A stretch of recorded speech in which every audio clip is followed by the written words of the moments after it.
ഓനെ തല്ല മാത്രല്ല ഓനെ എൻജോയ് ചെയ്യാനും കൊണ്ടിറക്കാൻ പറ്റുന്നുള്ളത് നാട്ടുകാരൊന്നും അറിയട്ടെ. ഓ നീച്ചിട്ടില്ലാന്ന് പറഞ്ഞാല് ഒരു തൊഴിൽ എന്നെ കൊണ്ട് എവിടെ പോയില്ലല്ലോ. പാട്ടച്ചോനെ നീച്ചകളും. തിരുത്തിരി ദേവി വൈകാട്ടി എവിടുക്കാ ഔർക്കൊന്നലത്തിന്റെ മോനെ കാട്ടിനോടത്തേക്കല്ല പോണ്ടേ പിന്നെ ഔർക്കൊക്കെ പോണ തിരുത്തിരി ദേവിയോ ഞാൻ കാണിച്ചു തരാം. പിന്നും മിന്നും കിന്നും മഞ്ഞൊക്കെ ഇറങ്ങിക്കാൻ മുഴുവൻ ഇറങ്ങി ഒരു ഒറ്റ നിഞ്ഞ് വളക്കണം. എത്ര വെച്ചിട്ട് ഇങ്ങനെ കാത്തു കൊടുക്കാം.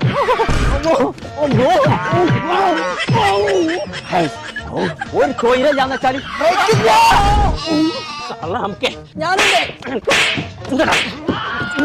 ഞമ്മക്ക് സ്വിമ്മിംഗ് പൂൾക്ക് പോണ്ട പാനോട് നിങ്ങൾ പറയോ പറഞ്ഞോ സൈന കക്കാടം പോയില്ലാണ്. അവിടെ ഗോൾഡൻ ഡോഗ്സ് ഇറങ്ങുന്ന റിസോർട്ട് ഉണ്ട്. അവിടെ അടുത്ത കൂടി ഞങ്ങൾ വെച്ച കുട്ടികളുണ്ട്. ജലദോഷം കുടിച്ചാൽ മതി. പോയി അവിടെ ഓരോന്ന് പറഞ്ഞിക്കാണ്ട് മൂപ്പിച്ച് അനക്ക് വേണേജ് പോയിക്കോ. കുട്ടികളെ കുളിച്ചാനായിക്കണ്ട. ഓൾക്ക് ചീരാ പിടിച്ചൊന്ന്